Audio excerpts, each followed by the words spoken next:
एक दिन की बात है, आरोही सुबह पार्क में टहलती हुई जा रही थी।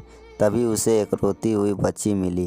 आरोही ने उससे रोने का कारण पूछा तो लड़की ने बताया कि वह जिस गुड़िया से खेल रही थी वह इसी पार्क में कहीं खो गई है। आरोही ने उस बच्ची को उसकी गुड़िया ढूंढ लाने का आश्वासन दिया, जिससे वह बच्ची चुप हो गई।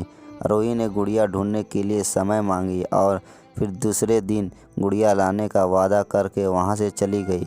पर वह गुड़िया ना तो आरोही को मिली और ना ही उस बच्ची को। आरोही ने गुड़िया की तरफ से एक काल्पनिक पत्र उस बच्ची को लिखी और जब वह बच्ची पार्क में गुड़िया पाने की आशा में आई तो आरोही ने वह पत्र उस बच्ची को पढ़कर सुनाया। पत्र इस प्रकार था कि कृपया रोना मत, मैं समय समय पर उस गुड़िया के बारे में तुम्हें लिखती रहूँगी, बस तुम रोना मत। अब आरोही रोज़ उस खोई हुई गुड़िया की तरफ से काल्पनिक पत्र लिखने लगी और लगभग रोज़ ही उस बच्ची को पढ़कर सुनाती, जो कि यात्रा का काल्पनिक वर्णन हुआ करता था। आरोही ने इस काल्पनिक लेखिक रोचक वर्णन उसी बच्चे को रोने नहीं दिया। वह खुशी खुशी अपनी गुड़िया को धुमकड़ी के किस्से सुनने लगी। अब वह खुश रहने लगी। एक दिन जब काफ़ी कहानियाँ हो गई तो आरोही ने एक दूसरे गुड़िया उस बच्ची को लाकर दी। जाहिर है उस गुड़िया बदली हुई थी। उस बच्ची को अपनी खोई हुई पुरानी गुड़िया जैसे नई लगी तो वह आरोही की ओर देखने लगी। आरोही अनजान बनते हुए गुड़िया में चिपकी एक चीट को निकाल कर पढ़ने लगी। उससे लिखा हुआ था यहाँ कि मैं हूँ ही तुम्हारे वाली गुड़िया जो पार्क में खो गई थी।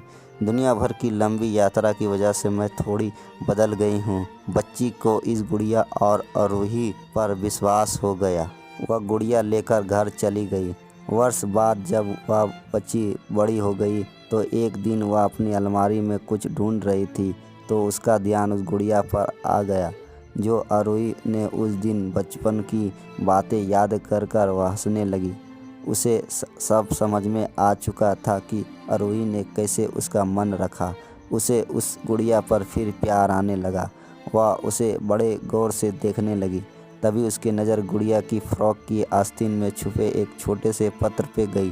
उसने बड़ी व्याकुलता से वह पत्र निकाला और पढ़ने लगी।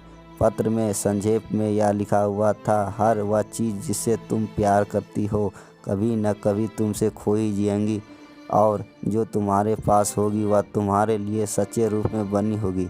रूप भले ही भिन्न ना हो पर यार एकदम खाली सा होगा।